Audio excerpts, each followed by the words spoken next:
یہ وہ کتاب ہے جس میں کسی شک اور شبہے کی گنجائش نہیں ہے۔ یہ کتاب ہدایت ہے ان صاحبان تقویٰ کے لیے جو غیب پر ایمان رکھتے ہیں، نماز قائم کرتے ہیں اور ہمارے دیے ہوئے رسم میں سے ہماری راہ میں کام کرتے ہیں۔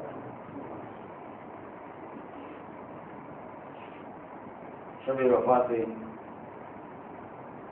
محسن اسلام جناب خلیت الکبریٰ سلام اللہ علیہ،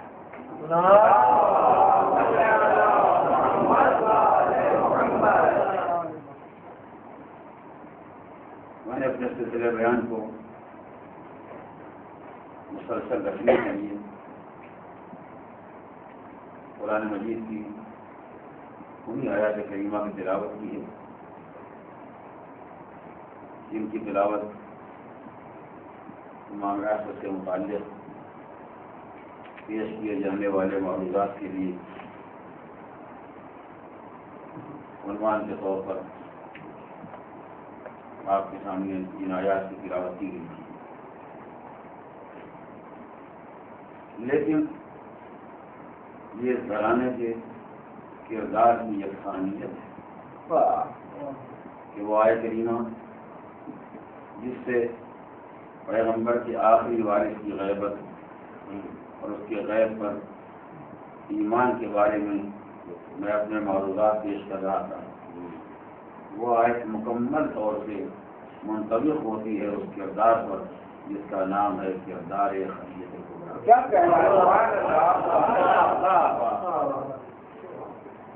الہ عالم نے اس قرآن کو ہدایت قرار دیا ہے ان لوگوں کے واسطے جو صاحبان تقویٰ ہیں، غیب پر ایمان رکھتے ہیں، نماز قائم کرتے ہیں اور اللہ کے دیے ہوئے رزق میں سے راہ خدا میں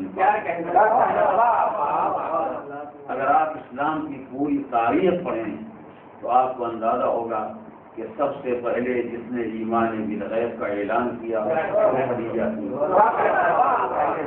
پیغمبر کے پیچھے نماز پڑھی وہ خدیجہ تھی، سب سے پہلے جس نے راہ خدا کا انفاق کیا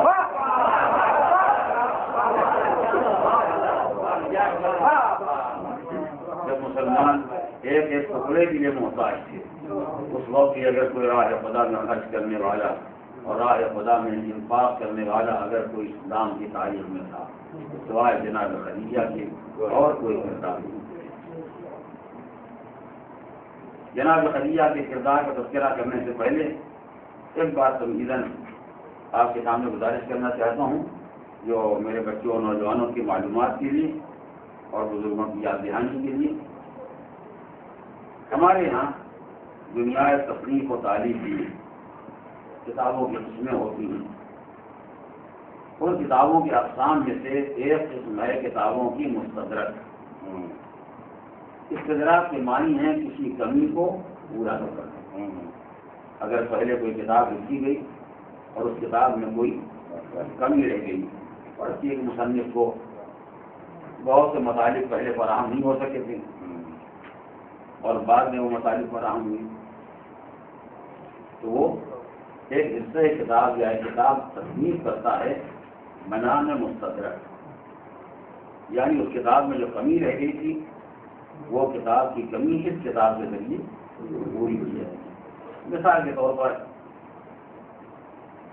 جناب سید شریف رضی انہوں نے انتہائی کوشش کر کے اور انتہائی تلاش کر کے مولا کائنات کے ارشادات کو، مولا کائنات کے خطبوں کو، مولا کائنات کے خطوط کو، مولا کائنات کے مختصر فکروں کو تمام اس دور کی کتابوں سے تلاش کر کے ایک مقام پر جمع کیا اور اس کتاب کا نام ہو گیا نہج البلاغہ۔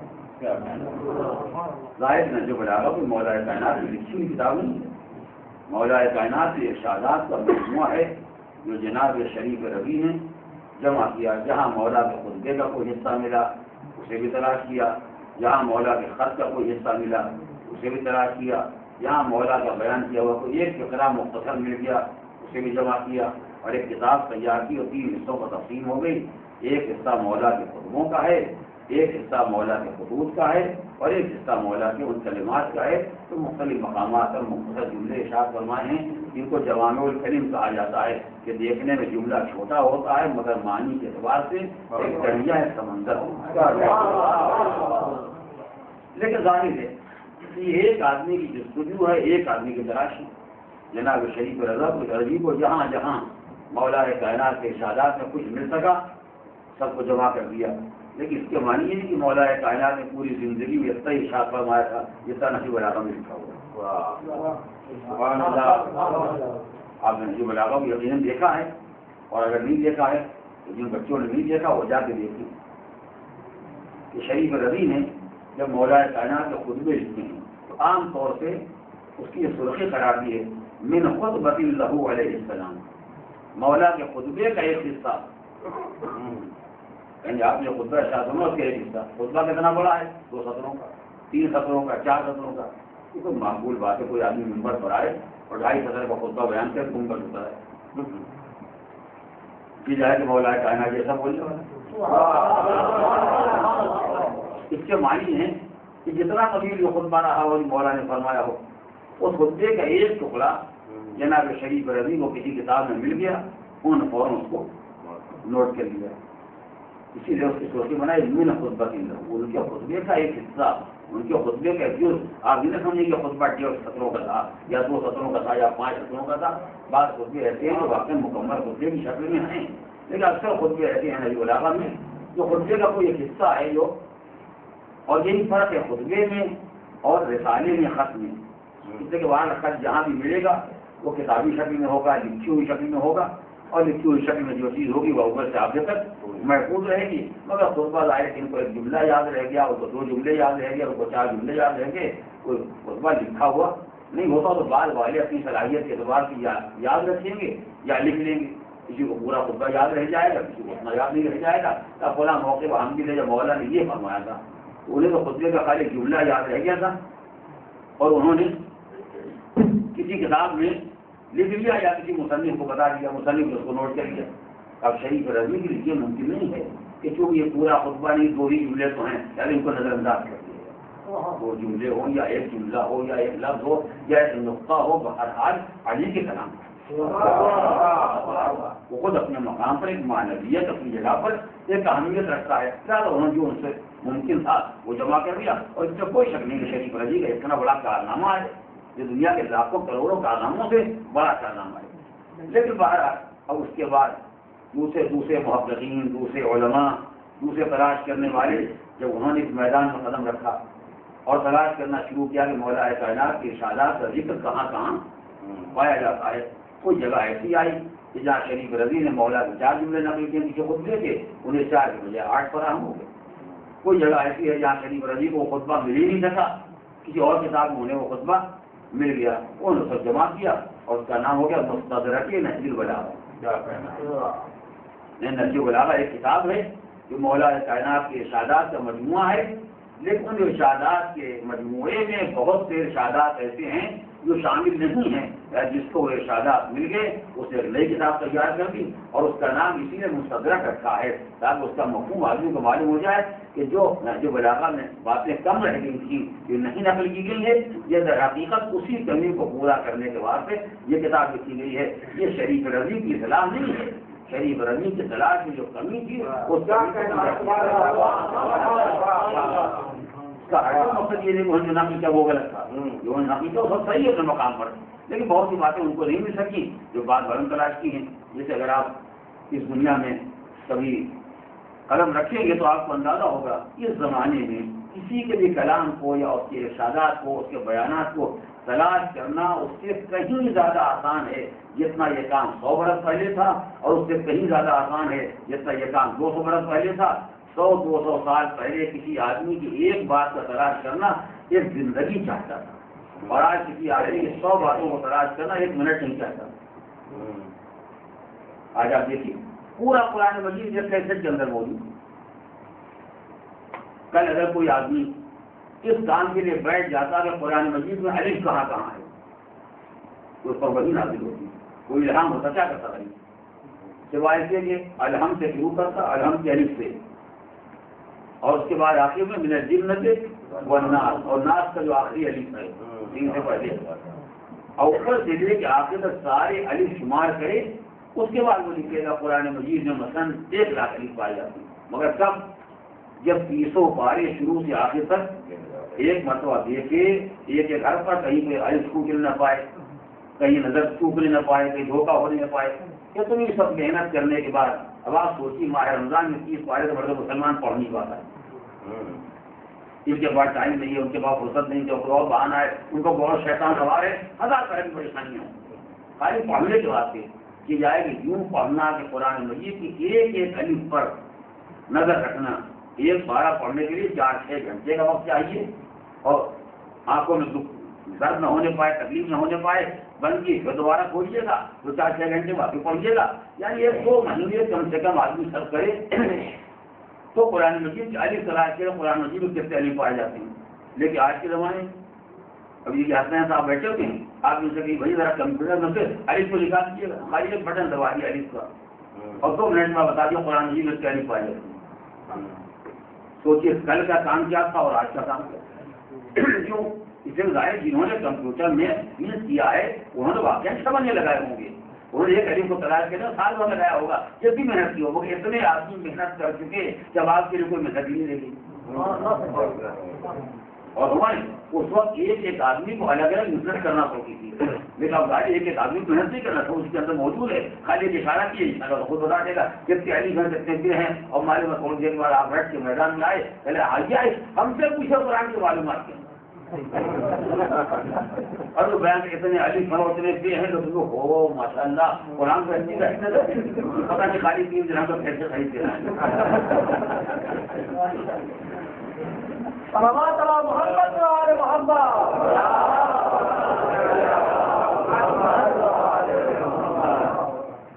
ابھی چند دنوں پہلے کے بعد میں مقام پر جیسا میں بیٹھا ہوا تھا یہاں سفارت جمہوریہ اسلامی نے ایک نظام تعلیم قرآن کا نکالا ہے. ان کے یہاں سفارت کا نمبر ہے ٹیلی فون وغیرہ وہ نمبر ڈائل کریں اور اس کے بعد ایک نمبر اور ہوتا ہے اس نمبر پر ڈائل کر دیں وہ خود بخود کہے گا آپ کو قرآن مجید کے بارے میں کیا چاہیے. وہاں سے آواز آئے گی کہ آپ کو قرآن مجید کے بارے میں کیا چاہیے. آپ نے کہا مثلا قرآن مجید کا ہم کو 5واں سورہ چاہیے. وہ جیسے نمبر 5 دبایا بس اس نے 5واں سورہ.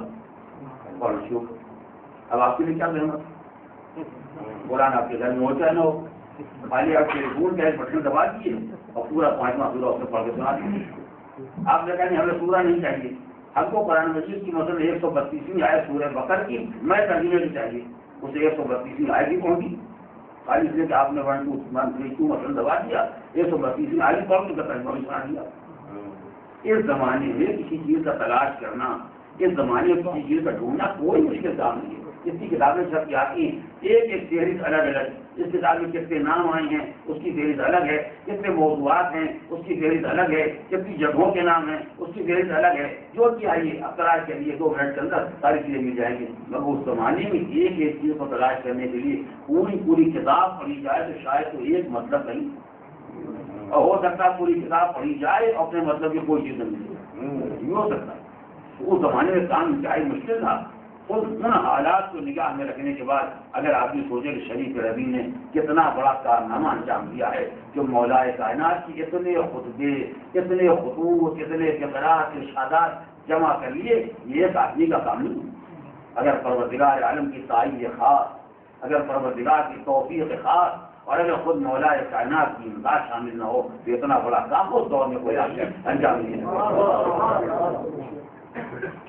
اسی لیے آج اس 20ویں صدی کے مصنف میں اگر مولائے کائنات کے وہ خطبے تلاش کے لیے جو نہج البلاغہ میں نہیں ہے یا وہ خطوط تلاش کے لیے جو نہج البلاغہ میں نہیں ہے وہ فقرات ڈھونڈ لیے جو نہج البلاغہ میں نہیں ہے بے شک اس میں کوئی شک نہیں. یہ کارنامہ ہے ان تمام چیزوں کو تلاش کر لینا جو نہج البلاغہ میں نہیں ہے.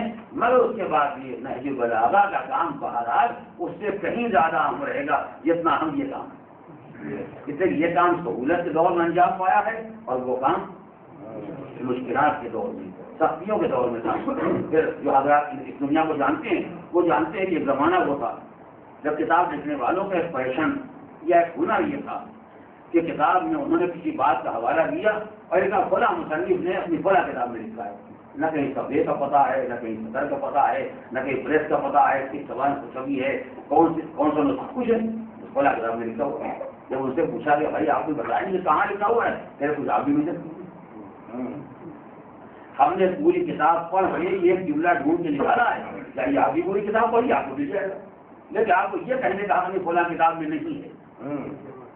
اس میں ہنر یہ کتاب ہے. اگر کوئی آدمی دشمنی میں صحیح کسی کو چیلنج کرنا چاہے تو اسی بہانے پہلے پوری کتاب کو باہر پڑھنی پڑے گا. لیکن آج کیا کرنا جو کتاب آپ اٹھائیے اگر کوئی روایت نقل کی گئی ہے تو اس کے نیچے فٹ نوٹ میں حاشیے میں لکھا ہوا ہے یہ روایت فلاں کتاب فلاں صفحے پر فلاں سطر میں حدیث کا نمبر یہ ہے چھاپا فلاں جگہ کا ہے بیروت کی چھپی ہے کہ ایران کی چھپی ہے کہ ہندوستان کی چھپی ہے کہ پاکستان کی چھپی ہے سبھی جو لکھا ہوا ہے. اب آج ڈھونڈنا چاہتا ہوں آج تصنیف و تعلیم کا کام کوئی کام ہی نہیں کر دیا ہے اس کام کے مقابلے میں جو ہمارے بزرگوں نے انجام دیا ہے اور جو زحمتیں انہوں نے برداشت کی اور وہ بھی ظاہر کس بجلی میں اس روشنی میں بیٹھتے ہیں. کوئی سڑک کی روشنی میں کوئی گلی کے چراغ میں بیٹھ کے رات رات بھر کتابوں کا مطالعہ کریں اور یہ سارے ذخیرے تلاش کر کے ہمارے حوالے کر کے چلے گئے. یہ اتنا بڑا احسان ہے ملت اسلامیہ پر جس کے سامنے امت قیامت تک سر نہیں اٹھا. اور جب بات آ رہی ہے تو جملہ کہوں یہ تو ان کی تلاش ہے جستجو ہے محنت ہے کاوش ہے مشقت ہے وہ اپنی جگہ پر ہے. لیکن اتنی محنت و مشقت کی اور کوئی قدر و قیمت پہچانے یا نہ پہچانے کم سے کم دشمنوں نے اگر ان کی محنت کی قدر نہیں کی جب بھی یہی کہا کہ یہ نہج البلاغہ مولا کائنات کا کلام نہیں ہے یہ شریف رضی کا اپنا کلام ہے، ان کا اپنا خطبہ ہے جو اللہ کے نام سے شائع کر دیا ہے. آپ سوچئے یہ بظاہر شریف رضی پر الزام تھا، بظاہر اتہام تھا، مگر کتنے بڑے مرتبے کا اقرار.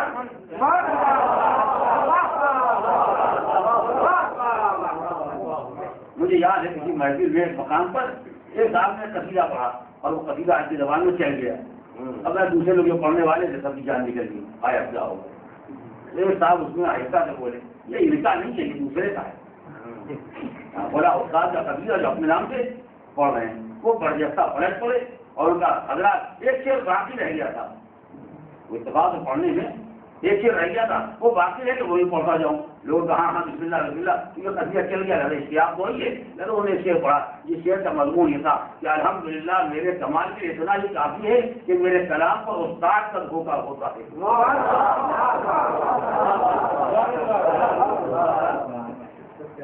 تو شریف رضی کے واسطے یہ بہت بڑا شرف ہے حقیقتاً کہ ان پر الزام لگایا جائے. انہوں نے اپنے کلام کو مولا کائنات کے نام سے پیش کر دیا. کہاں مولا کائنات کا کلام، کہاں شریف رضی. لیکن اگر کوئی آدمی اس کلام کے بارے میں سوچے کہ شریف رضی کا یہ کلام ہے تو یہ شریف رضی کے لیے اتنا بڑا شرف ہے جس کے مقابلے میں دنیا کا کوئی شرف نہیں ہو سکتا. خیر ہمیں گزارش کر رہا تھا کہ جب کوئی آدمی کوئی کتاب تصنیف کرتا ہے تو کتاب میں جتنی تلاش ممکن ہوتی ہے اسے تلاش کر لیا. اس کے بعد اگر کوئی چیز اس کو نہیں مل سکتی اور بعد والوں نے تلاش کیا تو بجائے اس کے اس کی کتاب میں دخل اندازی کریں. یہ بھی ہو سکتا ہے دوبارہ کتاب چھپا دی ہے 4 دن اس میں تحقیق جو ملے گئے، مگر اس کو دیانتداری کے خلاف نہیں ہو جاتا. اگر پڑھتی ہے کہ انہوں نے 200 خطبے تلاش کیے ہیں 10 آدمی ڈھونڈی ہیں تو آپ دوبارہ کتاب چھپائیں اور 10 اپنے بھی شامل کر دیں. یہ دیانتداری کے خلاف. اس لیے وہ جتنا انہوں نے تلاش کیا اس کے وہ ذمہ دار ہیں. جو آپ کہتے ہیں کہ مولا کا کلام اس کے آپ ذمہ دار ہیں. اپنی ذمہ داری دوسرے کے خلاف نہیں جا سکتے ہیں. آپ الگ کتاب لکھیے، الگ تغنیہ بنائیے، کوئی چیز کیجیے تاکہ معلوم یہ آپ کا کام ہے، آپ کا کارنامہ ہے، آپ کی تلاش ہے. جس کو اعتبار کرنا ہوگا آپ کا اعتبار کرے گا، نہیں کرنا ہوگا نہیں کرے گا. مگر یہ کہ اپنا کام دوسرے کے سر یا اپنی محنت دوسرے کے سر ڈال دینا یہ نہ کوئی ہنر ہے اور نہ کوئی اچھی بات ہے. دیانتداری کے خلاف ہی ہے. اسی طریقے سے مثلا ہمارے یہاں جو فقہ کی حدیثوں کی سب سے مشہور و معروف کتاب ہے حدیثوں کی، جسے سارے احکام میں فقہ آج نکالے جاتے ہیں، سارے مجتہدین کے اجتہاد کا دار و مدار اسی کتاب پر ہے. وسائل شیعہ. وسائل شیعہ جو اوپر سے آخر تک ساری حدیثیں محدث غیر عاملین اس میں جمع کرتی ہیں اور سارے علماء مجتہدین جب بھی کسی مسئلے کا استنباط تحقیق کرنا چاہتے ہیں اسی کتاب سے روایتیں نکالتے ہیں اور روایتوں کو جو مضمون اور مفہوم معنی کے سمجھ میں آتے ہیں اسی کے اعتبار سے فتویٰ دیتے ہیں. مگر اتنی ریاضت محنت کرنے کے بعد بھی صاحب وسائل کو یہ خیال پیدا ہو جائے کہ معصومین جتنے ارشادات تھے مولا کائنات سے لے کے اور آخری امام تک سب ہم نے اپنی کتاب میں جمع کر دی. ایسا بھی بعد کے دوسرے محدثین پیدا ہوئے، دوسرے علماء پیدا ہوئے. اب جو ہم تلاش کرنا شروع کیا تو معلومات ایک بڑا ذخیرہ ہے معصومین کے ارشادات کا بھی اس کتاب کے اندر نہیں ہے. انہوں نے نئی کتاب تیار کری مستدرک الوسائل. تو جو ہمارے میں چاہتے ہیں مستدرک کے معنی معلوم ہو جائے اور علماء کی ریاضت ان کی ضرورت بھی سامنے آ جائے. تو مستدرک نصیب العلا بھی سامنے آ گئی، مستدرک وسائل بھی سامنے آ گئی. یہ ہمارے یہاں کے علماء کے خدمات ہیں. ایسے عالم اسلام میں یہی کام ہوا جو عام علماء اسلام نے کیا. امام بخاری نے کتاب لکھی، ظاہروں نے محنت کی، مشقت کی، تمام تلاش کیا حدیثوں کو کہاں کہاں تلاش کیا، کتنی محنت مشقت ہے وہ آپ سنتے رہتے ہیں، اخبارات میں پڑھتے رہتے ہیں. ایک ایک روایت کو نقل کرنے کے بعد 2 دفعہ وضو کرتے تھے، روایت نقل کرتے تھے. ایک آدمی سے سننے کے بعد کہاں کا بچارے سفر کرتے تھے. اتنی محنت مشقت کر کے انہوں نے کتاب تیار کی. امام مسلم نے ایک کتاب بنانے کے لیے کتنی مشقت برداشت کی، یہاں تک کہ جیسا کہ بعض لوگوں کا بیان ہے تو جو روایتیں تلاش کرنا شروع کی تو انہوں نے دیکھا کہ 1-2 لاکھوں حدیثیں سرکار دو عالم سے نقل کی گئی ہیں. اور ان لاکھوں حدیثوں کے اندر تلاش کرنا شروع کیا کتنی حدیثیں سچی ہیں، کتنی جھوٹی ہیں، کتنی صحیح ہیں، کتنی غلط ہیں. اس کو کم کرنا شروع کیا. 7 لاکھ سے 70,000 پڑھائے، 70,000 سے اور کم ہوتے ہوتے بالآخر کتاب میں آگے 5,000 کا ختم ہو گیا. تو یہ کتنی محنت کی ہوگی. اگر کوئی آدمی 10-5,000 حدیثوں کے ذخیرے میں سے 10-5,000 نکالے کتنی محنت کی ہوگی. غریب نے کتنی جان دے دی ہوگی. ایک ایک راوی کا نام کاٹنے کے واسطے کتنی گالیاں کھائی ہوں گی. ہاں یہ تو معمولی کام نہیں ہے. جس نے جو کام کیا تھا کام کو کیے اسے تو انکار نہیں ہو سکتا ہے. ظاہر کے فرض یہ کہ میں نے کسی رشتے دار کی ایک روایت ہے اور مسلم تھا اس کو کاٹ دیا تو میں کیا ان کو برداشت کروں گا. میں کہوں جتنے راوی ان کے سب چھوٹے ہیں خالی بریٹ زیادہ امامو آلو نانا یہی سب موت پر لوگ تھے، یہ کہاں سے جائے گے؟ دوسرے راویوں کو ان کے بات لکھی اور ہماری سے کو کٹ کر دیا. اب اس سے مخالفتیں بھی ہیں، ہنگامے بھی ہیں، طوفان بدتمیزی بھی ہے، یہ سب کچھ مگر غریب نے سب کا مقابلہ کیا، سب مصیبتوں کا سامنا کیا تاکہ کوئی غلط روایت نہ آنے پائے، اس لیے صحیح کتاب لکھنا ہے. ساری محنتیں کرنے کے بعد جتنی صحیح حدیثیں امام بخاری کو ملی انہوں نے اپنی بخاری میں نقل کر دی، جتنی صحیح حدیثیں امام مسلم کو ملی انہوں نے کتاب مسلم میں نقل کر دی. مگر وہی بات کہ کوئی آج کی دنیا میں ایسا پیدا ہو جائے غیر معصوم جو ساری دنیا کو اپنے قبضے میں لے لے، یہ نہیں ہو سکتا. پھر آگے تلاش میں کچھ نہ کچھ تو رہ جائے گا. اب جو بعد کے علماء اسلام آئے انہوں نے دیکھا کہ امام بخاری نے شرط بنائی تھی کہ ہم اپنی کتاب میں ایسی حدیثوں کو نقل کریں گے جو حدیث صحیح ہوگی، اور صحیح ہونے کا معیار یہ کہ اس کا راوی ایسا ہونا چاہیے. مثلا اگر اس معیار کا راوی ہوگا تو حدیث صحیح ہوگی، اس کو نقل کریں گے. اگر اس معیار میں ذرا کم ہو جائے گا ہم اس کی حدیث کو الگ کر دیں گے، چاہے کچھ ہو کوئی نہ کچھ ہو. امام مسلم نے کہا ہم نے 7 لاکھ کے ذخیرے میں سے 7,000 جو نکالی ہیں اس میں ایسوں کو کم کیا ہے ویسوں کو کم کیا ہے، اور جس کے راوی اس کی صفت کے مالک تھے خالی ہم نے ان کی حدیث کو جلا دی ہے. انہوں نے اپنے ایک معیار بنایا، انہوں نے اپنا ایک معیار بنایا، جو ان کے معیار پر نہیں اترے اس کو انہوں نے الگ کر دیا، جو ان کے معیار پر پورے نہیں اترے اس کو انہوں نے الگ کر دیا. اب جب بعد والے آئے انہوں نے دیکھا حدیثوں کو، اب جو تلاش کرنا شروع کیا تو معلوم ہوا کہ 5,000 حدیثیں ان کے پاس ہیں، 7,000 ان کے پاس ہیں، جبکہ عالم اسلام میں 20,000 حدیثیں پائی جاتی ہیں. مثلا اب جو دیکھا کہ اتنی بہت سی حدیثیں پائی جاتی ہیں، اب ایک راوی کو دیکھنا شروع کیا، ایک راوی کا نام اٹھایا. امام بخاری نے کہا تھا کہ ہم اس کی روایت دیں گے جس راوی میں یہ صفات پائے جاتے ہوں. اس راوی کو اٹھایا، کتابوں میں دیکھا کہ وہ صفتیں پائی جاتی ہیں، دیکھا یہ پائی جاتی ہیں. کہا امام بخاری کو حدیث کو لکھنا چاہیے تھا. جب راوی ان کے معیار پر پورا اترتا ہے تو اس روایت کو انہیں اپنے یہاں جگہ دینی چاہیے. جب انہیں جگہ نہیں دی، ہو سکتا ہے کہ ان کو یہ راوی نہ ملا ہو، یہ حدیث نہ ملی ہو، یا تو انہوں نے فوراً اس کو نوٹ کیا. اس کے بعد دوسرے راوی کا نام اٹھایا، دیکھا اس کے شرائط امام مسلم نے طے کیے تھے، وہ سارے شرائط اس میں پائے جاتے ہیں، پھر بھی اس کی حدیث بچارے تھی صحیح مسلم میں نہیں ہے. اس کا مطلب یا تو امام مسلم کو آدمی نہیں ملا تھا، یا یہ روایت نہیں ملی، یا جو مجبوری رہی ہو، لیکن اس کو ہونا چاہیے. لہذا اس نے پوری کتاب تیار کر دی، دونوں کتابوں سے بڑی المستدرک علی الصحیحین، دونوں صحیح کتابوں کا مستدرک. جیسے ہمارے یہاں مولا کا کلام تلاش کیا تو مستدرک نجیب البلاغہ، ائمہ کے ارشادات تلاش کیے تو مستدرک وسائل، ویسے ہی اس نے کتاب صحیح کہ مستدرک علی الصحیحین، یعنی دونوں جو صحیح کتابیں ہیں عالم اسلام میں ان دونوں کا مستدرک.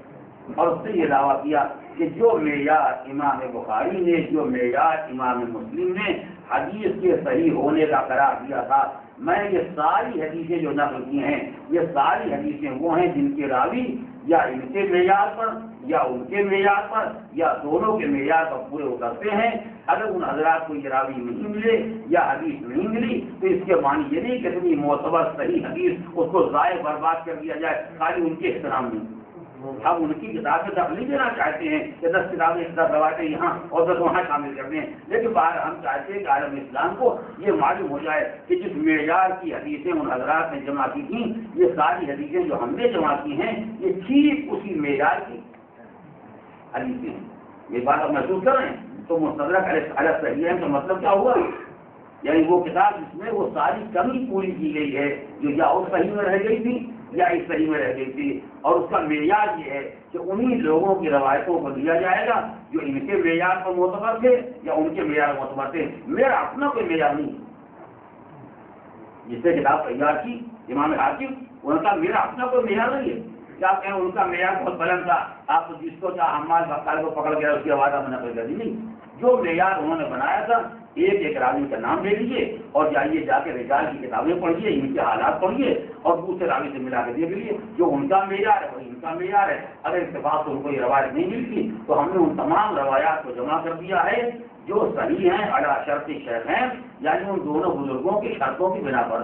شیخین سے مراد امام بخاری اور امام مسلم.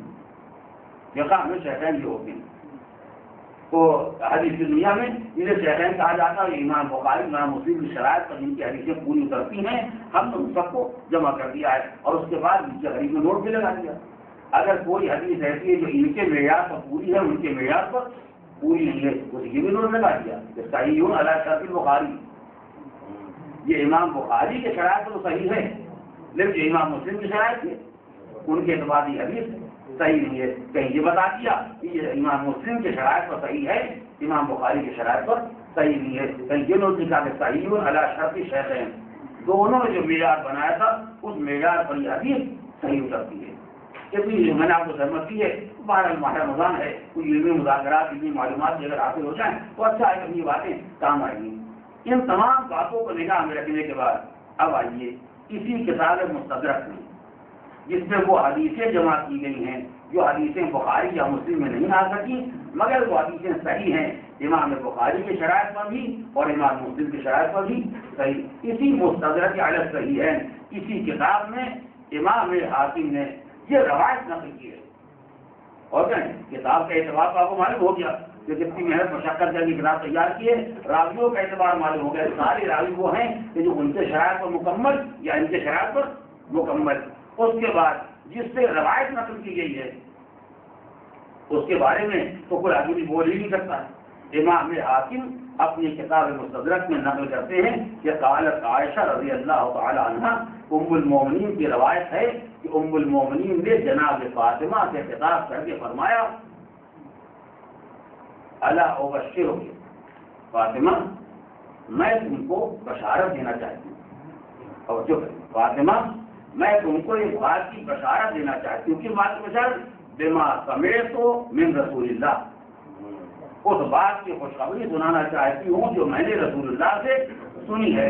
میں نے کیا سنا ہے رسول اللہ سے؟ یقول میں نے سنا کہ رسول اللہ فرما رہے تھے کہ سادات و نساء اہل جنت اربعہ. اہل جنت میں جتنی عورتیں ہیں جنتی ان سب کی سردار 4 عورتیں ہیں. تو جو فرمائیں کس نے یہ بات کی اسے بیان کیا پیغمبر نے سنا ام المومنین نے اور ام المومنین نے آج جناب فاطمہ سے کہا کہ فاطمہ میں تم کو خوشخبری سنانا چاہتی ہوں کہ میں نے تمہارے بابا سے یہ حدیث سنی ہے کہ وہ فرما رہے تھے کہ سادات و نساء اہل جنت اربعہ. اہل جنت کی عورتوں کی سردار 4 عورتیں ہیں. مریم بنت عمران و فاطمہ بنت رسول اللہ و خدیجہ بنت خویلد و آسیہ بنت مزاحم.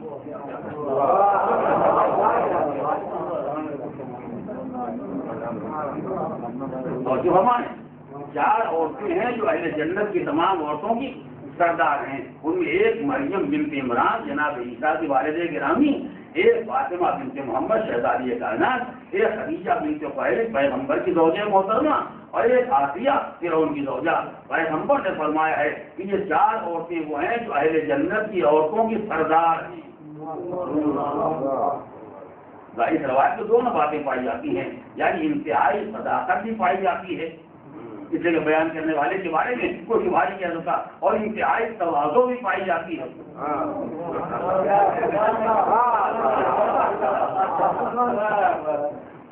کہ میں اس روایت کا راوی ہوتا تو ہمت کر کے عاقبت کی خبر خدا جانے ایک اپنا نام تو کم سے کم. لیکن روایت پوری بیانساری کے ساتھ اسی میں امام حاکم نے کہا یہ روایت جو وہ صحیح ہے اس لیے ان شرائط پر پوری اترتی ہے جو شرائط ان بزرگوں نے طے کیے ہیں. تو ایک کتاب صحیح میں روایت صحیحہ جس کی صحت میں کوئی شبہ نہیں ہو سکتا ہے, اور ظاہر مومنین کی روایت ہے اور جناب فاطمہ کے ہاتھوں نے خوشخبری سنائی ہے. اس روایت سے جناب خدیجہ کی عظمت کا اندازہ کیا جا سکتا ہے کہ سرکار دو عالم نے خدیجہ کو جنتی نہیں قرار دیا.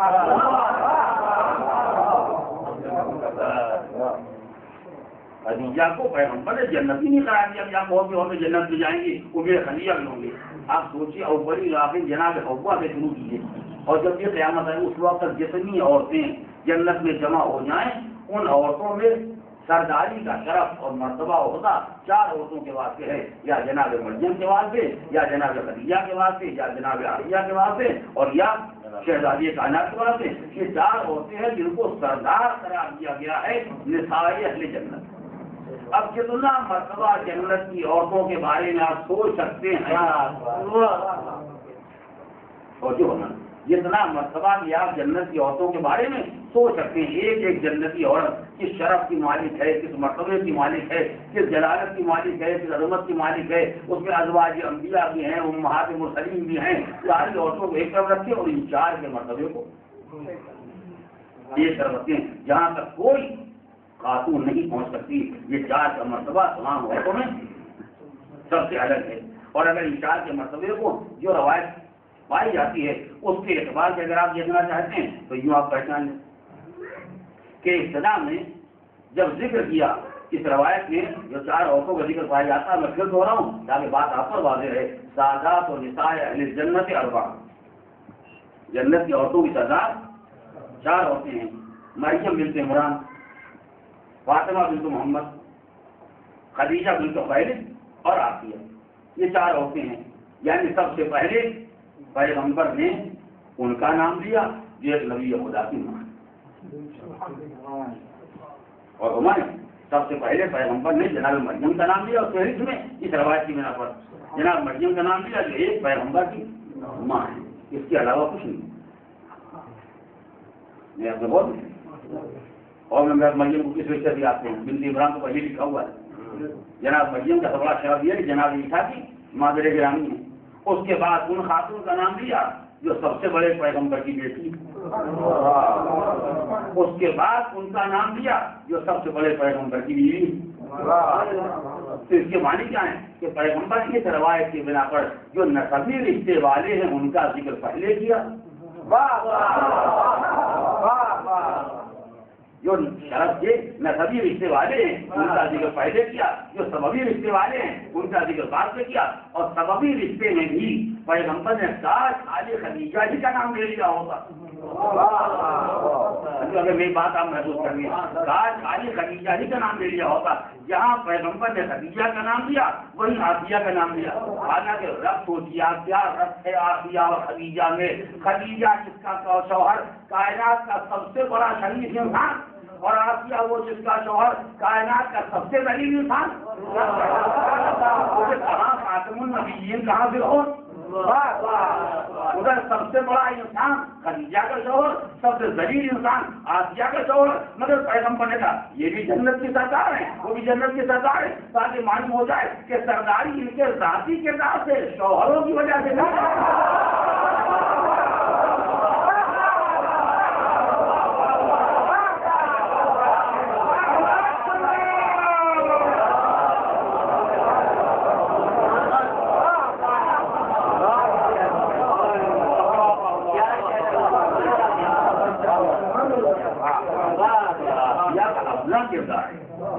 کی اپنی عظمت ہے جو ان کو جنت کی عورتوں کا سردار بنا دیا گیا ہے. نہیں یہ شرف نہیں لیا فرعون کے تو پہلے فرعون کے تو مقابلے میں جناب عافیہ نے دعا کی قرآن مجید میں دعا پائی جاتی ہے اللہ کی بارگاہ دعا کی رب نے لی بیت الفی جنت پروردگار میرے جنت میں گھر بنا دے ورنہ چاہیے فرعون کو عملے اور مجھے فرعون اور فرعون کے کاروبار سے نجات دی.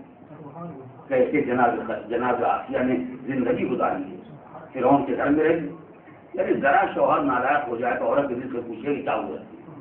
مسلمان ہے، مومن ہے، سید صاحب ہیں، شیخ صاحب ہیں، سب کچھ ہیں، پڑھے لکھے ہیں، نمازی ہیں، روزے دار ہیں، مگر ذرا بد اخلاق ہو جائے عورت کا جینا مرنا مشکل ہو جاتا ہے.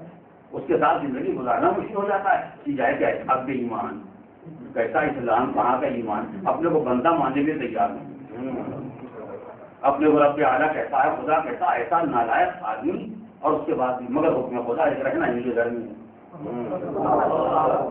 تم کو رہنا اسی گھر میں ہے. خدایا کیا عافیہ کے واسطے کو دنیا میں اور شوہر نہیں مل سکتا. عیسیٰ جناب عافیہ کا اس سے ہو جاتا اور یہ جناب مریم کی طرح یوں ہی زندگی گزار لیتی. یعنی اگر خود مسئلہ عافیہ کے اختیار میں ہوتا کسی کے جذبات کی میں تو ترجمان نہیں کر سکتا لیکن باہر حالات کی بنا پر یہ کہا جا سکتا ہے اگر یہ مسئلہ جناب عافیہ کے سامنے ہوتا کہ عافیہ تمہارے سامنے لوگ رکھتے ہیں یا زندگی بھر یوں ہی غیر شادی شدہ رہ جاؤ یا فرعون کی زوجہ بن جاؤ. اگر کسی ملک نے آگے یہ کہا ہوگا کہ عافیہ پروردگار عالم نے آج یہ اختیار تم کو دے دیا اور تمہارا کیا ارادہ ہے زندگی بھر غیر شادی شدہ ہوگی یوں ہی زندگی گزار لو گی یا فرعون کی زوجہ بن کے رہو گی تو عافیہ کا دنیا کی کوئی عورت نہیں ہوتی. لیکن خدایا یوں ہی زندگی گزار لینا ہوتا اس بد نصیب بدبخت کے گھر میں چلا اپنی زندگی برباد کرنے سے بہتر یہ ہے کہ جو غیر شادی شدہ ایسے سینکڑوں عورتیں ہوتی ہیں یہ جو زندگی گزار لیتی ہے کون سی بڑی بات ہے، لیکن ایسے آدمی کے ساتھ گزارا کرنا بہت مشکل کام ہے، مگر یہی تو کردار تھا۔ اگر مسئلہ جذبات کا ہوتا، اگر مسئلہ اپنے نفس کا ہوتا، اگر مسئلہ اپنی مرضی کا ہوتا تو خدا جانتا ہے اپنی مرضی کی بنیاد پر غیر شادی شدہ رہ جانا زندگی پر کہیں زیادہ آسان تھا پھر ان کی زوجہ بن کی زندگی گزارنے سے۔ مگر آسیہ کا کوئی کمال یہ تھا کہ اگر مرضی پروردگار یہ ہے کہ تم کو فرعون کے گھر میں رہنا ہے، تو چاہے اذیت ہو، مشقت ہو، اس کی خدائی برداشت ہو یا نہ ہو، اس کا ظلم برداشت ہو یا نہ ہو، وہ 70,000 آدمی کو قبول کر دے، تم سے یہ ظلم دیکھا جائے نہ دیکھا جائے، مگر رہنا تمہیں اسی گھر میں ہے۔ اے آسیہ تمہیں ساری مشقتیں برداشت کرنا، خدایا اتنا بڑا امتحان تنہا میرے واسطے، مشقت میرے واسطے، تو کیا اسی مشقت کی بنا پر خدا نے اتنا بڑا مرتبہ دے دیا؟ نہیں، اس لیے یہ مشقت برداشت کی ہے کہ مسئلہ تو خدا ہی ہے کہ کوئی میرا نمائندہ فرعون کے گھر میں رہے تاکہ جب میرا نمائندہ فرعون کے گھر میں آئے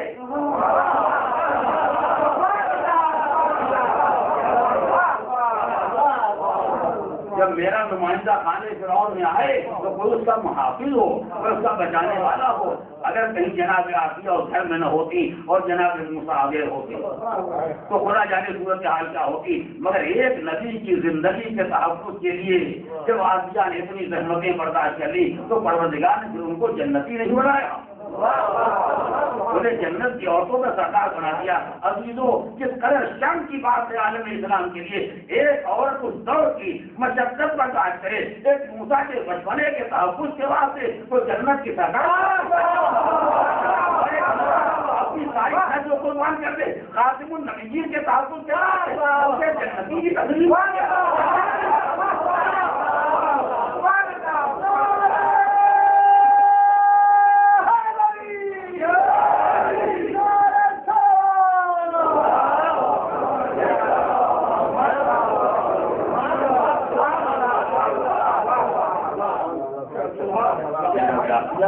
شرف ہے جناب آسیہ کی بڑی قربانیاں ہیں، بڑی زحمتیں برداشت کی، آپ کی راہ میں بڑی مشقتوں کا سامنا کیا، پروردگار عالم نے ان کو یہ شرف دے دیا۔ تو خیر وہ شرف کو اس دور میں تھا، جناب آسیہ کے دور کی بات کی، وہ جناب مریم کے دور کی بات کی، مگر عالم اسلام میں اس روایت کی بنا پر عالم اسلام میں بھی دو خواتین تھیں، ایک ماں ایک بیٹی۔ پرانے زمانے میں اگر عورتیں طلاق دی جائیں جو جنت کی سردار ہیں تو جناب عیسیٰ کے دور میں جناب مریم اور جناب موسیٰ کے دور میں جناب آسیہ، مگر ہمارے دور میں پیغمبر کے زمانے میں اسلام کی اس تاریخ میں فقط دو عورتیں ہیں جو جنت کی عورتوں کی سردار کہے جانے کے قابل ہیں۔ ایک ماں ہے جس کا نام ہے خدیجہ، اس کے علاوہ جس کا جی چاہے وہ جنتی بن جائے، مگر جنت میں سرداری کا شرف یہ شرف اللہ نے فقط یا جناب خدیجہ کے واسطے رکھا ہے اور یا جناب فاطمہ کے واسطے رکھا ہے کہ اس امت اسلامیہ میں دو عورتیں ایسی ہیں جو جنت میں سرداری کا شرف رکھتی ہیں، اور یہی شرف تھا جس کی بنا پر یہ روایت جو میں گزارش کر رہا ہوں الفاظ بدل کے صحیح بخاری میں بھی ہے اور صحیح مسلم میں بھی ہے۔ خود ام المؤمنین جنہوں نے اس روایت کو بیان کیا وہ کہتی ہے خدیجہ کو اتنا شرف پیغمبر نے دے دیا، پہلے یہ فرما دیا کہ جنت کے عورتوں کی سردار ہیں، کیا چلیے اس کا مسئلہ تو وہاں سے ہوگا، یہاں کیا پریشانی، مگر اس دنیا میں پیغمبر نے کتنا شرف خدیجہ کو دیا، اتنی عزت خدیجہ کو دی کہ جب جنت کے عورتوں کا سردار بنا دیا کہ خدیجہ کا بار بار ذکر کیا۔ خدیجہ کے انتقال کے بعد وہ کہتی ہے اتنا ذکر کیا کہ ماں ورت علی امرات کما ورت علی خدیجہ، کسی عورت سے مجھے اتنی برداشت نہیں پیدا ہوئی، اتنی اذیت یا اس کے ذکر سے نہیں پیدا ہوئی جس کی تکلیف مجھے خدیجہ کے ذکر ہوتی تھی۔ اسے عام طور ظاہر کے عورتوں کا ذکر آتا ہے کبھی تعریف کبھی مذمت، مگر یہ خدیجہ کا ذکر ہے جو برابر آ رہا ہے۔ حالانکہ فرماتی ہیں حالانکہ میں نے خدیجہ کو دیکھا بھی نہیں، اس وقت پیغمبر کے گھر میں آئی تھی، جب خدیجہ پیغمبر کے گھر میں تھی تو تمہیں پیغمبر کے گھر میں نہیں آئی، میرے پیغمبر کے گھر میں آنے سے 3 سال پہلے خدیجہ دنیا سے جاتی تھی، مگر تم ان کو دیکھا بھی نہیں، میں ان کے ساتھ رہی نہیں پیغمبر گھر میں کہ وقت 2 بیویاں ایک وقت میں رہتی ہوں، ایک کی طرف شوہر کی توجہ زیادہ کم ہو تو خود بخود چور پیدا ہو جاتی نہیں، میں تو کو دیکھا بھی نہیں، میں تو اس وقت گھر میں آئی بھی نہیں جو پیغمبر کے گھر میں تھی، مگر پیغمبر اسلام ان کے مرنے کے بعد ایسا ذکر ان کا صبح و شام کیا کرتے تھے کہ میرے واسطے ذکر ناقابل برداشت ہو گیا۔ خود فرماتی ہیں کہ میرے لیے ذکر ناقابل برداشت ہو گیا، خالی قول سے نہیں، قول سے عمل سے مسلسل خدیجہ کی عظمت کا اعلان ہو رہا. آج یہ کو فرماتی کبھی کبھی ایسا ہوتا تھا کہ پیغمبر کوئی مطلب بکرا لے آئے باہر سے اور اس کو ذبح کرا دیا. اب اس کا گوشت تقسیم ہوگا غریبوں میں، مثلا مدینے کے رہنے والے میں پکڑا میں مساکین میں تقسیم ہونے والا ہے. اب جب گوشت تقسیم ہونے کا وقت آیا تو پیغمبر نے نام دیا فلاں فلاں کے گھر میں ضرور دیا نا. کئی سب کافی کرنے والے ہیں، بھیک مانگنے والے ہیں، غریب ہیں، مسکین مرے جا رہے ہیں، بھوک پیاس سے انہیں کر دینا. یہ عورتیں وہ ہیں جو خدیجہ کی سہیلی، خدیجہ سب دنیا سے جا چکی ہیں کیونکہ وہ خدیجہ کے صدیقہ، خدیجہ کی دوست تھی. لہذا پیغمبر آج جانور ذبح کرا کے گوشت وہاں پہنچا رہے ہیں. کبھی ایسا ہوتا تھا کہ حضور کو اسی جگہ باہر سے لے کے آئے اور چاہا کہ اس کو حقہ کسی کو دیا جائے تو حضور نے دیا کہ اس کو کھلا کیا دیا نا، اس لیے کہ یہ خدیجہ کی سہیلی. اور جس کی عورتیں پائی جاتی ہیں ان کی تو کوئی سہیلی نہیں ہو. بار بار خدیجہ خدیجہ خدیجہ، ان کی چاہنے والی، ان کی ماننے والی، ان کی دوست، ان کی صدیقہ، ان کی سہیلی. بار بار اتنا پیغمبر بار بار خدیجہ کا ذکر کرتے تھے کہ بالآخر میں نے عاجز آ کے ایک دن پیغمبر کو روک دیا. یہ روایت موجود ہے. میں کسی کے الولا کسی کے تنقید کا حکمت جناب خدیجہ کے عظمت کے بارے میں گزارش کر رہا ہوں. ظاہر ہے کہ ایسی صورتحال پیدا ہو گئی کہ میں نے پیغمبر سے عاجز آ کے کہا حضور آپ اس خدیجہ کا ذکر کر رہے ہیں جو دنیا سے جا چکی ہے، امراۃ عجوزہ، ایک بڑھیا عورت 40 سال کی تھی تو آپ نے شادی کی. اس وقت کب تک وہ آپ کے ساتھ رہی؟ دنیا سے 60-65 سال کی ہو کے مثلا دنیا سے گئی. ایک بوڑھی عورت جو دنیا سے جا چکی ہے اس کا تذکرہ اتنا زور شور کے ساتھ قول عمل ہر اعتبار سے اس کی اہمیت کا اعلان ہو رہا ہے. جبکہ قد ابدلک اللہ خیرا منہا، خدا نے ان کے بدلے میں ان سے کہیں بہتر ہوتے آپ کو عنایت بجائے اس کے کہ آپ اس نعمت خدا کو شکریہ ادا کریں، اس نعمت خدا کا شکریہ ادا کریں. آپ وہی پرانی داستانیں غم، پرانے قصے لیے بیٹھے ہوئے ہیں. اللہ نے آپ کو یہ نعمتیں دی ہیں، ان کا شکریہ ادا کریں، ان کا تذکرہ کریں کہ پروردگار عالم نے آپ کو محروم نہیں رکھا، ورنہ خدا نے اگر حکم دے دیا ہوگا پیغمبر خدیجہ گئی تو میں باقی زندگی وہی گزار دوں. تو ظاہر ہے نبی خدا سے اگر خدا یوں بھی امتحان دیتا تو پیغمبر امتحان دیتے اور امتحان میں کامیاب ہوتے. مگر جو خدا نے آپ کو اتنا شرف دے دیا ہے، آپ کو اتنی برکتیں دے دی ہیں، تیرا ہاتھ کے ایسا سامان فراہم کر دیا، اب کیا پریشانی ہے کہ آپ مسلسل اسی ضعیفہ کے تذکرے زور دے رہے ہیں، برابر اسی کا ذکر ہو رہا ہے. یہاں تو کوئی بات نہیں تھی کہ ان کا ذکر نہ کیجیے، مگر یہ ذکر پیغمبر کے لیے ناقابل برداشت ہو کہ اللہ نے ان سے بہتر آپ کو ازواج دی تھی. لہٰذا آپ شکر خدا کریں، آپ پرانے تذکرے چھوڑ دیں. یہاں تک روایت میں فکرہ ہے کہ پیغمبر اسلام نے فکرہ سنا تو پیغمبر کو اتنا جلال آیا کہ سر کے بال کھڑے ہو. یعنی پیغمبر کے لیے فکرہ ناقابل برداشت تھا کہ کسی عورت کو خدیجہ سے بہتر بنائے. پیغمبر کے لیے یہ بات ناقابل برداشت تھی کہ کسی کو خدیجہ سے افضل قرار دیا جائے. کوئی نہیں خدیجہ سے بہتر کوئی نہیں پیغمبر کی نگاہ میں. خبردار یہ کہنے کا آپ نے کہ اللہ نے ان سے بہتر آپ کو ازواج دی تھی. پیغمبر کو جلال آ گیا. حالانکہ رحمت للعالمین ہے غصہ نہیں آتا ہے، لیکن اس روایت میں یہ ہے کہ پیغمبر کو غصہ آ گیا اور جب غصہ آیا تو حضور ایک جملہ کہہ کے اور ہم اٹھ گئے اپنے خدیجہ کے فضائل بیان کیے. کا خبردار یہ نہ کہنا کہ خدیجہ سے افضل اللہ نے مجھ کو کوئی بیوی دے دی ہے. تم پہلے بہتر ہونے کا معیار پہچانو. افضل ہونے کا بہترین بیوی کس کو کہتے ہیں، افضل عورت کون سی ہوتی ہے، پہلے اسے پہچانو، اس کے بعد فیصلہ کرنا. یاد رکھو خیر عورت بے خیر نساء، بہترین زوجہ بہترین عورت وہ ہوتی ہے جس میں 2 صفتیں پائی جاتی ہوں، الودود الولود. وہ عورت جو محبت کرنے والی ہو اور وہ عورت جو صاحب اولاد ہو.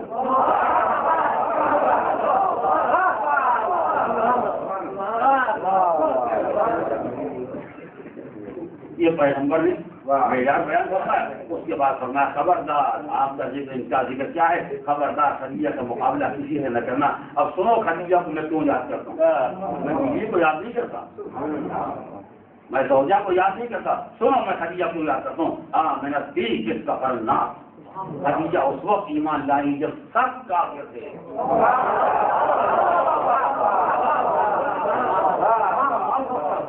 خدیجہ اس وقت ایمان لائی ہے جب سب کافر تھے. خدا یعنی سب میں کہ مانی کیا ہوگا. خدیجہ اس وقت ایمان لائی جب سب کافر تھے، اور خدیجہ نے اس وقت میں تصدیق کی ہے جب سب میری تکلیف پر ٹھکرانے پر تلے ہوئے تھے، تب خدیجہ کی جو میری باتوں کی تصدیق کر رہی تھی. اور اس کے بعد اور خدیجہ نے اپنے مال سے میری اس وقت مدد کی ہے جب لوگ مجھ سے مال مانگے. لوگ غریب تھے، فقیر تھے، مال کے محتاج تھے، یہ خدیجہ تھی جنہوں نے اپنے مال سے میری امداد کی ہے. اور اللہ نے خدیجہ کے ذریعے مجھے اس وقت صاحب اولاد بنایا جب لوگ مجھے افسر کے تعلیم دے.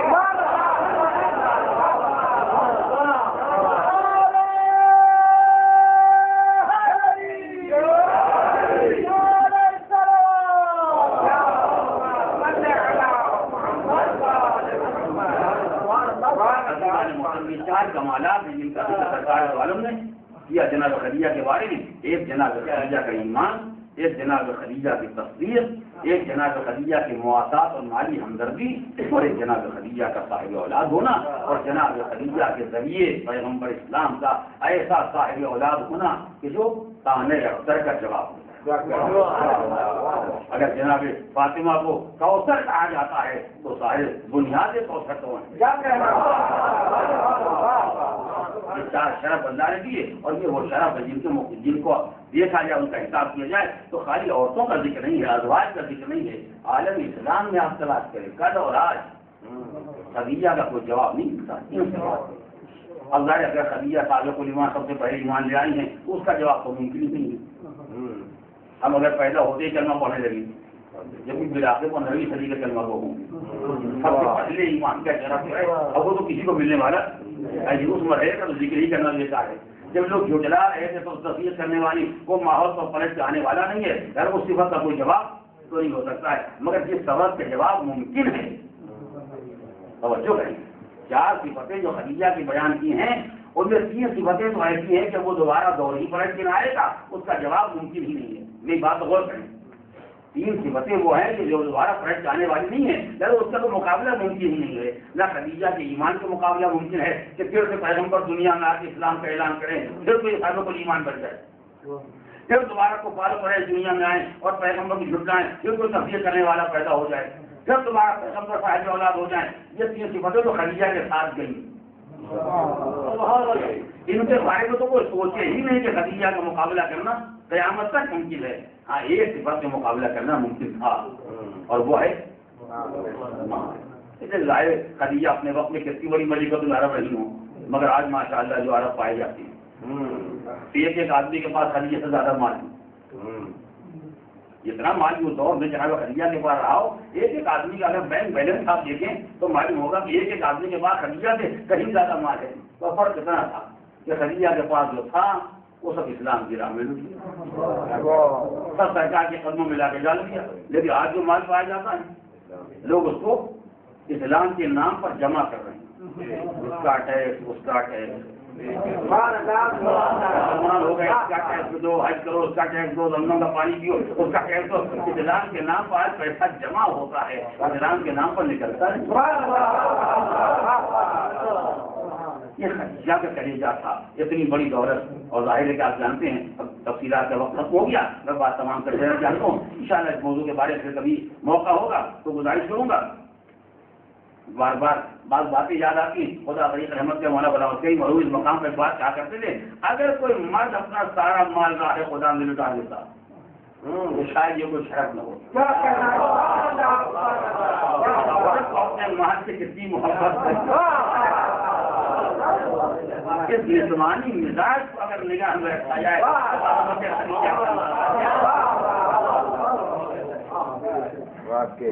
کوئی حادثہ کہیں پیش آ جائے، گاؤں میں گھر میں کوئی مصیبت آ جائے، ہزار طرح کے حادثات ہو جائیں، خاتون کو پہلی چیز ہمارے زیورات بچے ہونے کے لیے گھر میں والوں سارا سامان لٹ گیا، لیکن ان کے زیورات سلامت الحمدللہ چوری کا کوئی اثر نہیں. ہر سامان کے بارے میں ایمان اتنا پختہ کوئی بات نہیں ہے. کیا برتن لے گیا اللہ پھر دے گا، گلا لے گیا خدا پھر دے گا، بڑا سامان لے گیا خدا پھر دے گا. ہر مسئلے جو خدا پر ایمان بالکل اب جو سامان دیکھتے دیکھا وہ چھوٹا صندوق بھی نہیں، اب آنسو آنکھوں میں آ گئے، اب خدا میں اس کی طاقت کہاں ہے کہ دوبارہ زیور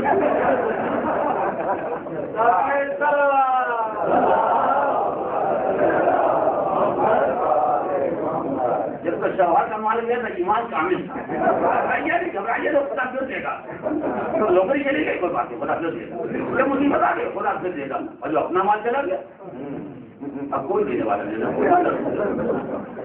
ہاں ہر ایک کے مزاج میں کوئی نہ کوئی کمزوری ہوتی، مردوں کی کمزوریاں اپنی جگہ پر ہیں اور تو کمزوریاں اپنی جگہ پر ہیں، لیکن تجربات کو دیکھنے کے بعد بالآخر خدیجہ کوئی ضرورت عورت ہی اور وہ بھی ظاہر ہے کہ اگر کوئی آدمی مال لٹا دے اپنے کام کے لیے، گھر کے واسطے بہترین مکان بنا لے، بہترین سامان آسائش سے فراہم کر لے، تو شاید اس طرح میں مال لٹا دینا عورت کے بچہ کام بھی ہو، مگر دین خدا کی تبلیغ کے لیے ان مسلمانوں کو کھلانے کے بعد جن کے مستقبل کی کوئی امید بھی نہیں، مگر بھارت یہ مال ہے آپ کی خدمت میں حاضر ہے، آپ جہاں چاہیں خرچ کریں، جیسے چاہیں خرچ کریں، میں سمجھوں کہ میرے گھر میں یہ مال آیا ہی نہیں تھا۔ اتنا بڑا کلیجہ، اتنا بڑا حوصلہ جو جناب خدیجہ میں تھا، کیسا عالم اسلام میں تو کسی مومن بھی نہیں دیکھتا ہوں، گستاخی معاف کیجیے گا۔ ابھی یہاں سے اٹھ کے جائیں اور دیکھیں وہاں چائے باہر بٹ رہی ہے، اگر کسی آدمی کو چائے نہ ملے، یہ انتظام جناب نے ایسا کیا ہم کو چائے نہیں ملی، یعنی ہم کو نہیں ملا اس کی شکایت سب کو، کوئی بڑے کہ مجھے جو آپ تشریف لے آئے تھے تو کتنا آپ نے دے دیا تھا جس میں سے چائے بن جاتی، یہ آپ ہی کا مرکز ہے، جناتوں کا اس کے باننے مجھے کون ہے؟ آپ ہی لوگ ہیں یا تمہارے فرشتے ہیں، ملائکہ ہیں، کون ہے؟ یہ مرکز آپ چلاتے ہیں، شہر آپ کا ہے، ملک آپ کا ہے، علاقہ آپ کا ہے، رہنے والے آپ جہاں کے ہیں، آپ ہی مرکز چلاتے ہیں، ابھی مسجدیں کرتے ہیں، آپ ہی سب کچھ ہے، تو پہلے ذمہ داری تو آپ کی جو آپ آئے تھے 10-5 درہم ڈال دیا ہوگا وہاں تاکہ واپس جیسے سے چائے بنی کے نہیں بنی، لیکن آتے وقت کسی نے تو سوچا کہ کچھ راہ خدا میں دینا بھی چاہیے، جاتے وقت سب نے سوچا کچھ راہ مولا میں ملنا چاہیے۔ ہاں ہمارے جو ہوشمند ہوتے ہیں ان کی زبان دوسری ہوتی ہے، جو بیچارے جاہل ہیں دیہاتی کے لوگ ارے یہاں کو رشتہ نہیں ملا اور ان کو پڑھ چاہیے، آپ اس سے بات لوگ پیشہ نہیں آتی آپ کو، جو ہوشمند ہے، پڑھے لکھے سمجھدار زبان جاننے والے، ارے جناب حصے کی ہمیں کوئی پرواہ نہیں، چائے کیا کی ہے ہمارے گھر میں چائے کے کتنے رکھے ہوئے، تبرک کی بات یعنی تبرک لینا بہت بڑا شرف ہے، تبرک کا انتظام کرنا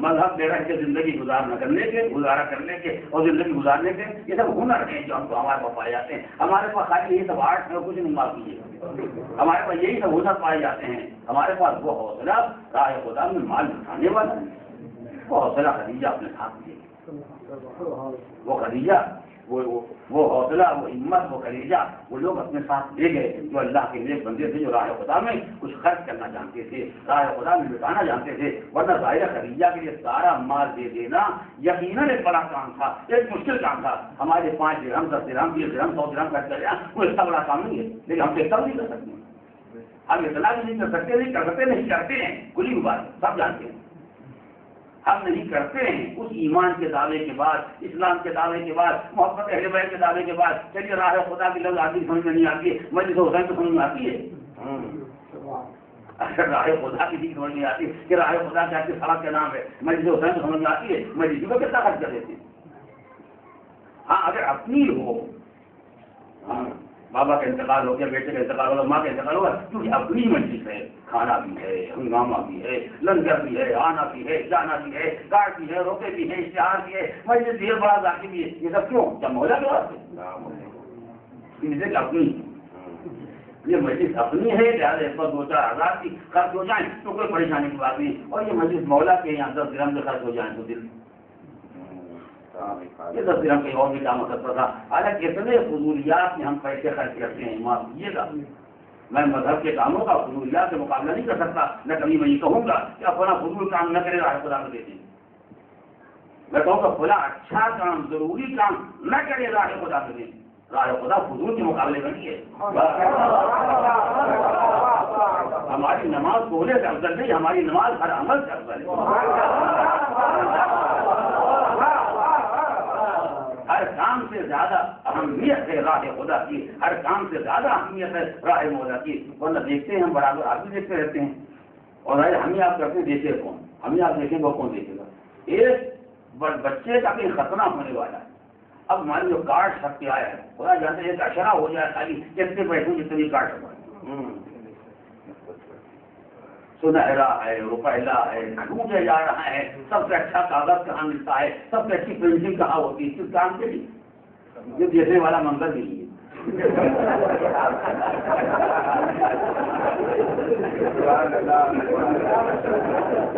بلایا جائے آپ بھی آئیے، آپ بھی آئیے، بڑا بھی چاہیے، زیادہ بھی چاہیے۔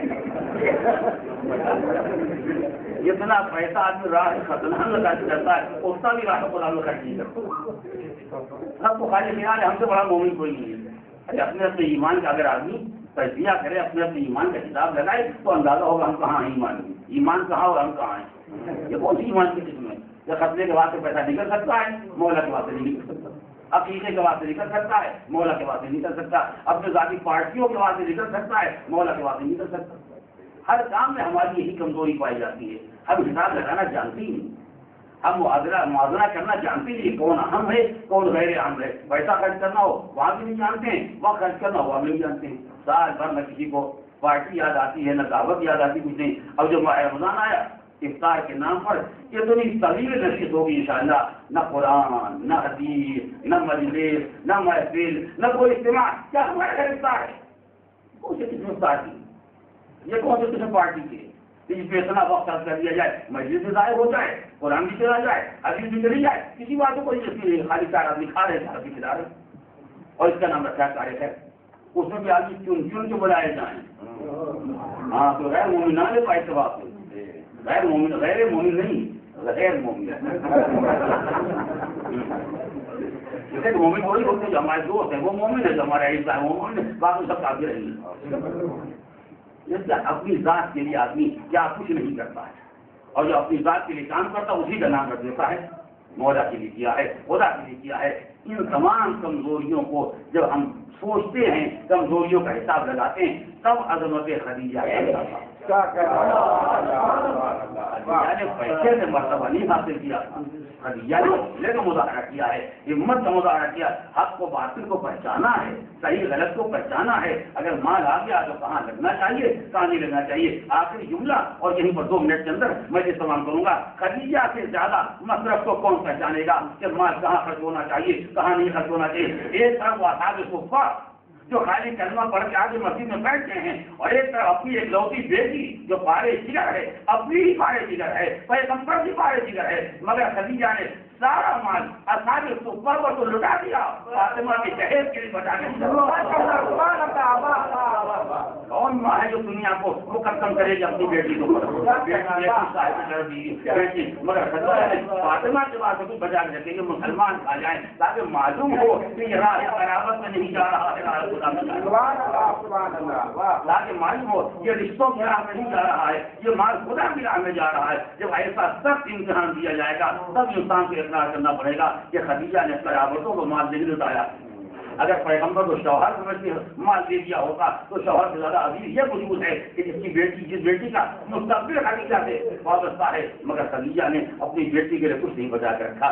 جب خدیجہ کی بیٹی رخصت ہو کے جا رہی ہے تو مولا کائنات کے دیے ہوئے مہر میں سے تھوڑا سا سامان خرید کے پیغمبر نے فاطمہ کے ساتھ دے دیا، مٹی کے برتن لے کے جاؤ، فاطمہ معمولی کپڑے لے کے جاؤ، فاطمہ معمولی سامان لے کے جاؤ، ایسا سامان لے کے جاؤ، اور ایسے گھر میں جاؤ کہ صبح کو جب مدینے کی عورتوں نے آ کے تالے دینا شروع کیے، فاطمہ کیا تمہارے باپ کو ان سے اچھا کوئی شوہر نہیں ملا تھا، جن کے گھر میں کھانے کا سامان نہیں، جن کے پاس مال دنیا نہیں؟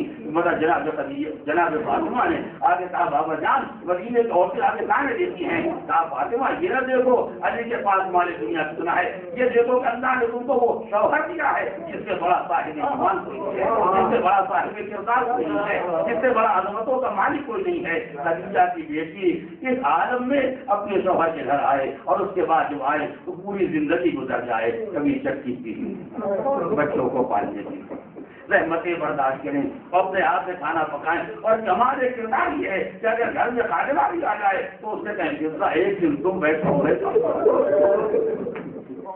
اربا بیٹا اپنے گھر کا کام خود کر لینا یہ اتنا بڑا کمال نہیں ہے، مگر خادمہ سے یہ کہنا آج تم بیٹھو آج میں کام کروں گی، یعنی مرزا بیٹھے اور شہزادی کم کرے، مرزا بیٹھے شہزادی کھانا تیار کرے، اتنی مشقتیں برداشت کی معصوم عالم نے، تب اسلامی کردار دنیا کے سامنے آیا ہے، تب وہ کردار پہچانا گیا ہے جو کردار فاطمہ کہے جانے کے قابل ہے۔ اور کیونکہ مرزا نے اپنی آنکھوں سے یہ منظر دیکھا ہے کہ شہزادی نے اپنے بچوں کو کیسے پالا ہے، کیونکہ مرزا کی گردن پر یہ احسان ہے کہ معصومہ نے رحمت برداشت کی اور مجھے آپ ہی لگا دیا کہ مرزا تو ہر قدم کو یہ ذکر ہے کہ بہرا کی لاڈلی کو کوئی رحمت تو ہونے پائے، بہرا کے لاڈلے کو کوئی تکلیف نہ ہونے پائے، اس لیے آنسو میری ریاست کے حساب اس نے ساتھ میں آواز دی کہ دھولوں کی ناک بندی کی جائے۔ مطلب مرزا بے قرار ہو گئی، آقا شہزادی میں جب خبر لے جائی ہوں کیا بتاؤ مرزا کیا خبر لے جائی ہو، شہزادی مجھے سنبھالے تو میں بتاؤں، اب مرزا بتاؤ میرے پاس سے کوئی مصیبت آئی ہے، اب تو میرا بھیا مارا گیا، میرا یہ پر مارا گیا، میرا باپ مارا گیا، اب تو مجھے مصیبت ہے۔ شہزادی جس نے ساتھ کہتا ہے کہ دھولوں کی ناچ کرنے کی جائے ایسا معلوم ہوتا ہے کہ میرے شہزاد میں کرنا کیا جائے گا۔ اللہ کس کو پکارے، آپ آ کے دیکھیں بابا، آپ آ کے دیکھیں مالک گرامی آپ کی کو پالا ہے جس کے لاتے سے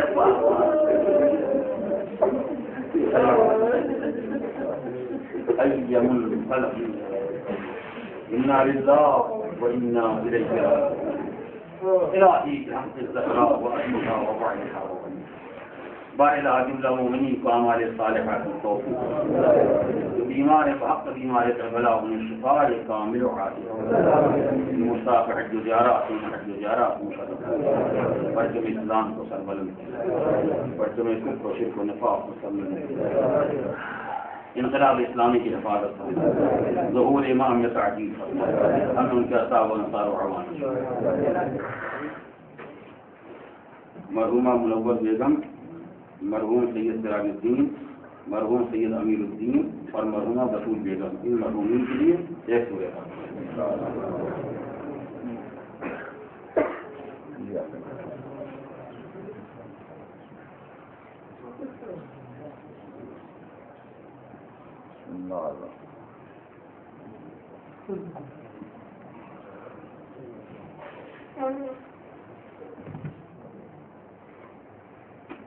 کل سے پہر میں 3 بجے انشاءاللہ اسی مقام پر بسلسلہ وفات جناب خدیجہ مجلس اعلیٰ منعقد ہوگی مومنات کے لیے۔ مومنات سے گزارش ہے کہ مجلس شرکت فرمائیں، جو مومنات ہیں وہ دیگر مومنات کو مطلع کریں، جو مومنین ہیں وہ مومنات تک اطلاع پہنچائیں گے۔ کل انشاءاللہ اسی سلسلے کی مجلس 3 بجے کسی مقام پر منعقد ہوگی۔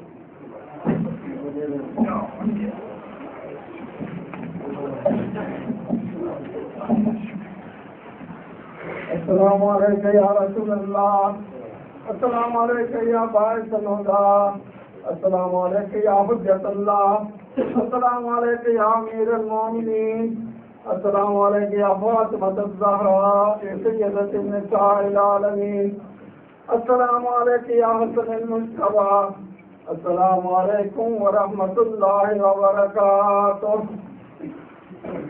السلام علیکم یا ابا عبداللہ، السلام علیکم یا ابن رسول اللہ، السلام علیکم یا ابن امیر المومنین وابن سید الرسولین، السلام علیکم یا ابن فاطمہ الزہراء سیدۃ النساء العالمین، السلام علیکم ورحمۃ اللہ وبرکاتہ، السلام علیکم یا غریب الغرباء، السلام علیکم یا معین الضعفاء والفقراء، السلام علیکم یا بدر الدجال شمس الضحیٰ، السلام علیکم یا سلطان ابو الحسن یا علی ابن مسرزہ، علیک آلاف تحیت والثناء ورحمۃ اللہ وبرکاتہ، السلام علیکم یا صاحب العصر والزمان، الامان الامان الامان من فتنة الزمان، السلام علیکم یا شریف القرآن، السلام علیکم یا مظہر الایمان، السلام علیکم یا نائب رسول اللہ المنان، اجل اللہ تعالی فرجک وسهل الله مخرجك وظهورك يا مولا. السلام عليكم ورحمة الله وبركاته. بہت بہت شکریہ، بہت بہت شکریہ، بہت بہت شکریہ.